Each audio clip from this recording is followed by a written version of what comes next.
আমি ঠিক সময় আমাকে যা হাজিরা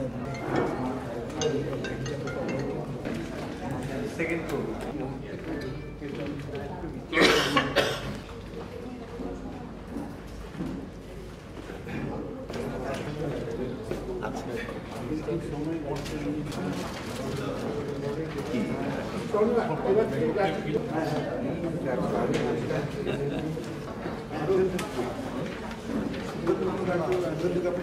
আজকের অনুষ্ঠান আমরা শুরু করছি। আমাদের সমাজ থেকে এগিয়ে থাকে কিছু কিছু মানুষ 60 দশক থেকে শুরু করে দীর্ঘদিন অধ্যাপনা, তারপর টেলিভিশনের সঞ্চালক, তারপর 60 দশকে এসে তার মনে হলো যে এক আলোকিত সমাজ গঠনের সমাজ গঠন বিভিন্নভাবেই হতে পারে, কিন্তু বইয়ের থেকে ভালো মাধ্যম আর কিছু হতে পারে না। তাই 60 দশকের শেষের দিক থেকে স্যার আব্দুল্লাহ আবু সাঈদ শুরু করলেন বিশ্ব সাহিত্য কেন্দ্র, যেটি ঢাকার বাংলা মোটর অঞ্চলে অবস্থিত। মানুষ পাঠাগারে আসে, বই নেয়, বই পড়ে, কিন্তু সকলে তো এসে উঠতে পারেন না। তাই পরবর্তীতে তিনি ভাবলেন যে বই যদি মানুষের কাছে পৌঁছে যায়, এবং সেই পরিকল্পনা অনুযায়ী মোবাইল লাইব্রেরি চালু হলো সারা বাংলাদেশ জুড়ে। অজস্র মানুষ আজ আলোকিত তার এই বিশ্ব সাহিত্য কেন্দ্র করে তোলার উদ্যোগে। তার সাহিত্য জীবন, তার অধ্যাপনা, একটা মানুষের তো জীবনের অনেকগুলো অংশ থাকে, সব মিলিয়ে তিনি এক আলো মানুষ। আজকে আমাদের এই এপার বাংলার সুধী সমাজ তাকে সম্মান জানাবে, আমরা তার সাথে আলাপচারিতা করব। আজকের অনুষ্ঠান শুরু করার প্রারম্ভে আমাদের এখানে আহ্বায়কদের মধ্যে উপস্থিত রয়েছেন আমাদের প্রভাত প্রতিম সঙ্গীত শিল্পী প্রতুল মুখোপাধ্যায়। তাকে আমরা আজকের অনুষ্ঠান শুরুর জন্য, শুরুতে এটি সূচনা সঙ্গীত গাওয়ার জন্য এখানে ডাকছি। প্রতুল, সত্যি এক স্মরণীয় দিন। এরকম একজন মনীষী এখানে আসবেন, সেই মনীষীকে সম্মান জানাবার জন্য আগত সভায় আমাকে আহ্বায়ক হিসেবে তারা পরিগণিত করেছেন। এবং সবচেয়ে বিস্ময়ের কথা হচ্ছে যে যাকে ঘিরে আজকের সভা, তিনি আমাকে দেখে এগিয়ে এলেন এবং বললেন, আপনি প্রতুল মুখোপাধ্যায়। এরকম আমি কল্পনাও করতে পারিনি। তিনি আমাকে চিনবেন এটাই আমি জানতাম না। তিনি বললেন, আমি আপনার অত্যন্ত অনুরাগী শ্রোতা। এটা শুনে আমার কীরকম যে লাগছে, মানে খুবই অভিভূত, এটুকু বলতে পারি। তাকে আমি যদি সামনে পেতাম তাহলে কোথায় ঘন্টার পর ঘন্টা গান শোনাতে পারতাম। তো সেরকম সুযোগ আর কবে হবে সেটা জানি না। একটাই কথা আমি বলি যে আমি গত বছর 2016 মার্চ মাসে একটি ছাত্র সংস্থার আহ্বানে বাংলাদেশে গিয়েছিলাম, ঢাকায়। ইউনিভার্সিটি ক্যাম্পাসের কাছে একটা মাঠে আমি গান গেয়েছিলাম। একটু পরে বৃষ্টি হলো। আমি বৃষ্টির মধ্যে, শ্রোতারাও ওঠেননি, আমিও বৃষ্টির মধ্যেই গাইছিলাম। কিন্তু যারা যন্ত্র চালান তারা বললেন যে আমাদের যন্ত্র ভেঙে যাবে, সেজন্য বন্ধ করে দিতে হতো 6-7টা গানের পরে। তারপরে আমাকে নিয়ে একটা আসর হলো। আমি শুনলাম সেটা হবে বিশ্ব সাহিত্য কেন্দ্রের অডিটোরিয়ামে। সেখানে অনেক মানুষ এসেছিলেন এবং তাদের যে ইন্টারফেসটা এত সুন্দর, কথার মধ্যে মধ্যে তারা কথা বলছেন। আমি এত ভালো একটা পরিবেশ আমি পাইনি। এবং এখানে আমি কথাও যেমন বলেছি, গানও গেয়েছি। পরে একজন আমাকে বললেন, যখন সব শেষ হলো, এবং তাতেও অনেকের, আমারও আশ মেটেনি, শ্রোতাদের মধ্যেও অনেকের আশ মেটেনি, তারা বললেন যে আপনি 4 ঘন্টা কথা বলেছেন এবং গান করেছেন। এবং আমি সত্যি কথা বলছি, বিন্দুমাত্র ক্লান্ত হইনি। আমি বিশ্ব সাহিত্য কেন্দ্রের কোনো ব্যাপারের সঙ্গে পরিচিত নই, শুধু অডিটোরিয়াম থেকে গিয়েছিলাম, কিন্তু ওখানে কীরকম জমায়েতটা হয় সেটা খানিকটা বুঝতে পেরেছিলাম। উনি বললেন যে আমি এরপরে আপনি আমাদের হয়ে আসবেন, সেটা যদি আসতে পারি, এখন 75-এ পা কত যেতে পারবো আমি জানি না, তবে যদি আসতে পারি আমি নিশ্চয়ই ধন্য হব। আমাকে অলোকদা যখন আমাকে ডেকেছিলেন, তখন আমি কি উদ্বোধন সঙ্গীত করবো সেটা আমি জানতাম না। তো উনি বলেছিলেন যে মানে যে গানে আমি মানে মোটামুটি মানে এক কথায় পরিচিত সেই গানটা গাইতে, আপনারা যদি বলেন সেটাই গাইবো। আমার বহু গান আছে, যদি সেটাই গাইতে হয় তাহলে সেটাই গাইব। অল্প সেটাই গাইবো। আচ্ছা,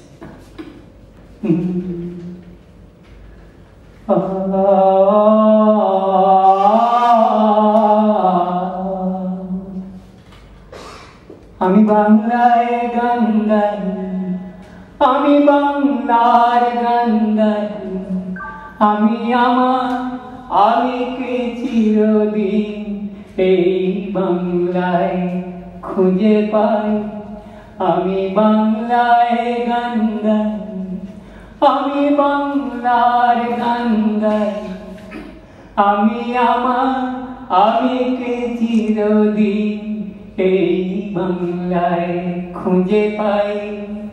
আমি বাংলায় দেখি স্বপ্ন, আমি বাংলায় বাঁধি সুর, আমি এই বাংলার মায়া ভরা পথে হেঁটেছি এতটা দূর। বাংলায় আমার জীবনানন্দ, বাংলা প্রাণের সুখ। আমি একবার দেখি, বারবার দেখি, দেখি বাংলার মুখ। বাংলায় আমার জীবনানন্দ, বাংলা প্রাণের সুখ। আমি একবার দেখি, বারবার দেখি, দেখি বাংলার মুখ।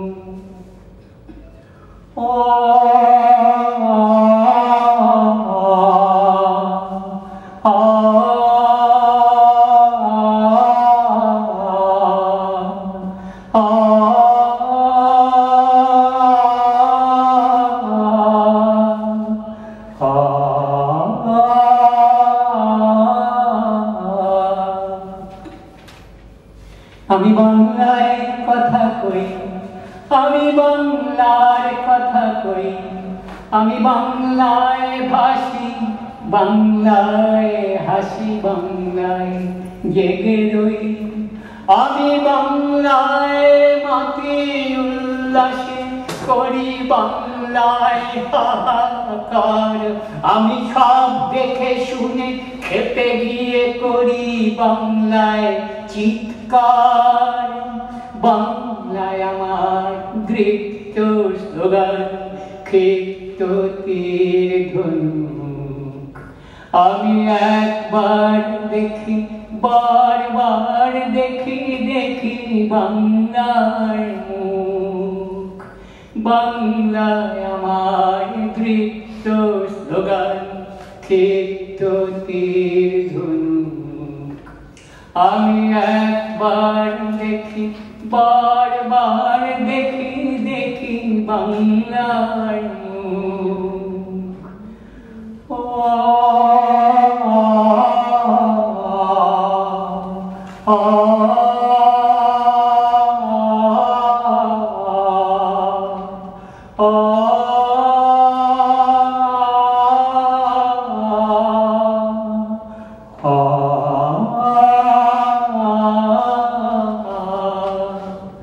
আমি বাংলায় ভালোবাসি, আমি বাংলাকে ভালোবাসি, আমি তারই হাত ধরে সারা পৃথিবীর মানুষের কাছে আসি।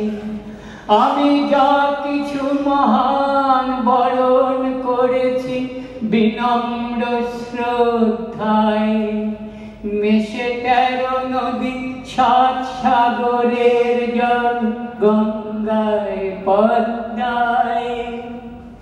বাংলায় আমার তৃষ্ণার জল তৃপ্ত শেষ চুমুক। আমি একবার দেখি বারবার দেখি দেখি বাংলার মুখ।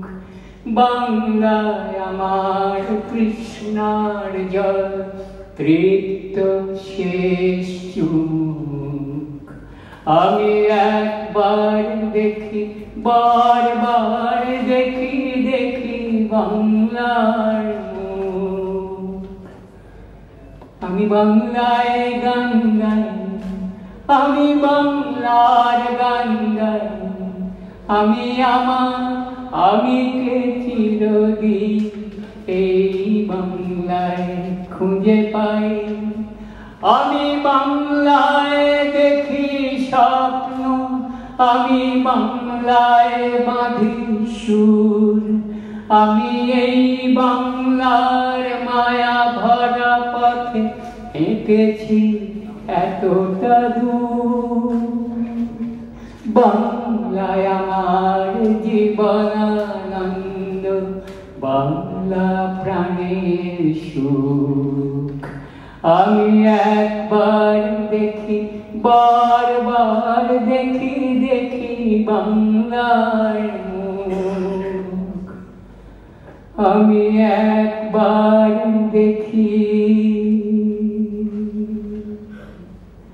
বারবার দেখি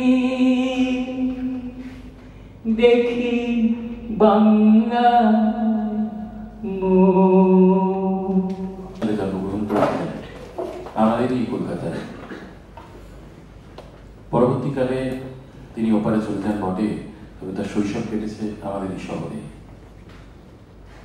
স্যার আব্দুল্লাহ আবু সাঈদের বহুমুখী কর্মব্যস্ততার মধ্যেও রয়েছে 56টি গল্পগ্রন্থ, উপন্যাস, প্রবন্ধ। সামাজিক এবং পরিবেশ আন্দোলনের সাথে তিনি সম্পৃক্ত আছেন। এই মুহূর্তে আমরা তাকে আমাদের মঞ্চে ডেকে নিচ্ছি, স্যার আব্দুল্লাহ আবু সাঈদ। স্যারকে পুষ্পস্তবক দিয়ে এপার বাংলার সুধী সমাজের পক্ষ থেকে পুষ্পস্তবক তুলে দিচ্ছে সোমাইয়া।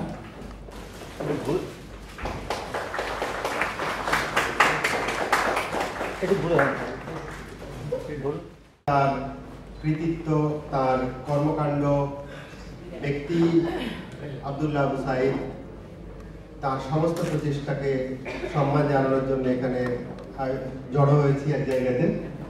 আমাদের শ্রদ্ধা, আমাদের প্রণাম নেবেন, আমাদের ভালোবাসা জানবেন।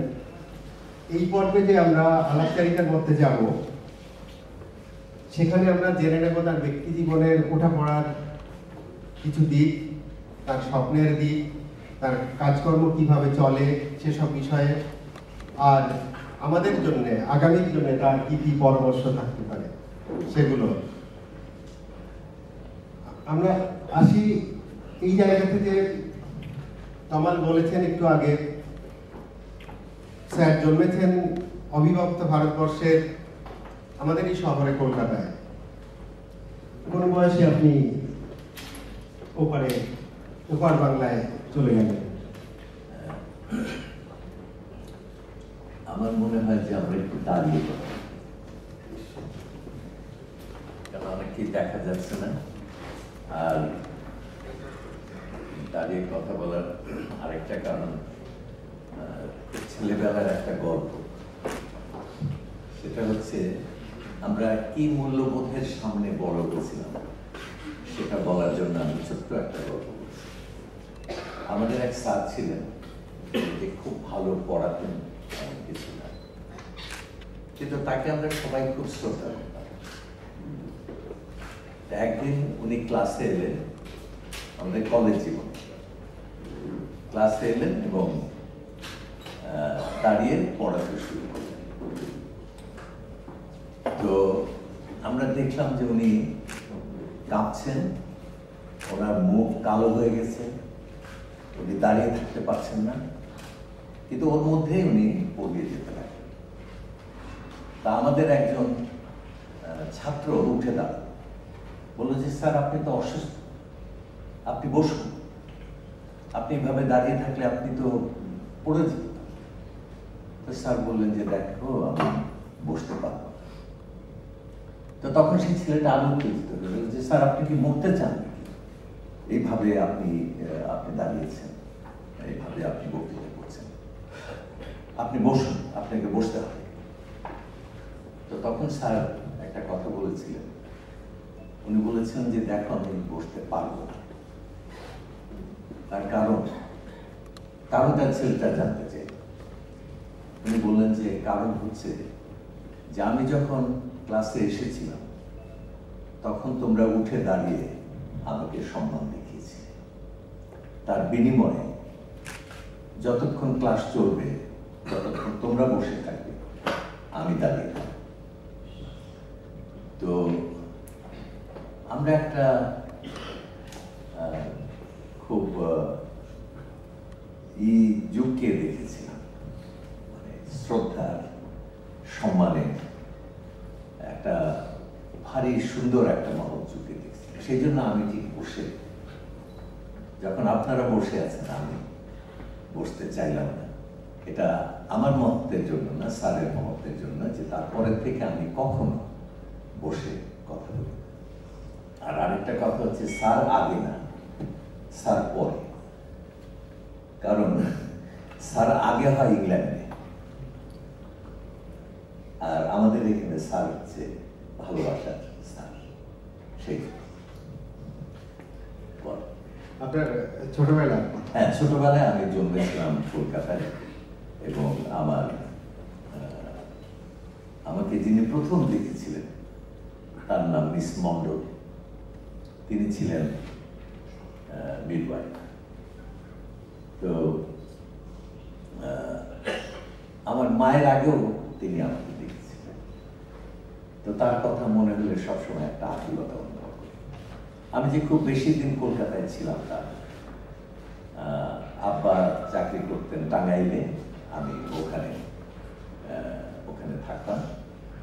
তো মাঝে মাঝে কলকাতায় আসতাম। কলকাতার কুলফি বরফ, কলকাতা মানে আইসক্রিম, কলকাতা আইসক্রিমের গাড়ি, কলকাতা মানে চিড়িয়াখানা, কলকাতা মানে একটা বিশাল স্পন্দমান জাগ্রত শহর।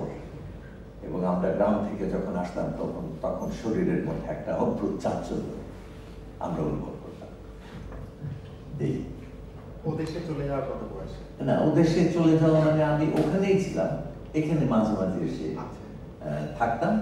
একবার আমার নানা আমাকে তাড়িয়ে দিয়েছিল এখান থেকে, এবং আমি এতই অপমানিত বোধ করেছিলাম, বললেন যে একে আজকে এখান থেকে দূর করেন।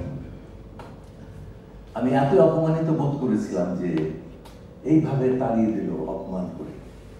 তো তখন আমি একটা কাগজে লিখলাম যে আর কোনোদিন নানার বাড়িতে আসিব। আমার বয়স তখন 5.5। হ্যাঁ, মানে সেটা বলছি 5.5 বছর। তো লেখার পরে সেই লেখাটা আমি জানাতেও চাই আমার দুঃখের কথা, আবার নানা যাতে দেখে না ফেলে, কারণ দেখে ফেললে তো আবার কলকাতায় আসা হবে না, কেমন? সেই জন্য ওই আগে কয়লার চুলা ছিল, সেই কয়লার চুলার নিচে ওই কয়লার চুলা যে খড়ি, সেই খড়ির নিচে রেখে দিলাম। আমার মনের বেদনা প্রকাশ করা হলো, আমার নানা অত কয়লার কাঠের নিচে ঢুকে ওটা বের করবেন না, এ ব্যাপারে আমি নিশ্চিত।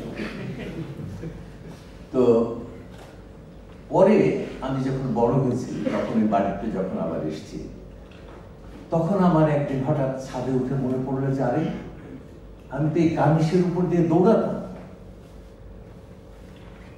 আমি শিউরে উঠলাম, এবং তখন বুঝলাম যে কেন নানা আমাকে তাড়িয়ে দিয়েছে। নানা আমাকে তাড়িয়ে দিয়েছিলেন কার্নিশের উপর দিয়ে অবিরাম ছুটতাম বলে।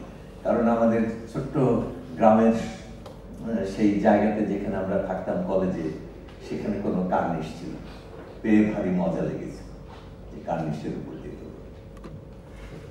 ওদেশে যাওয়ার পর প্রথম কোনো খুব মনে পড়ে এমন স্মৃতি? স্মৃতি তো কতই আছে।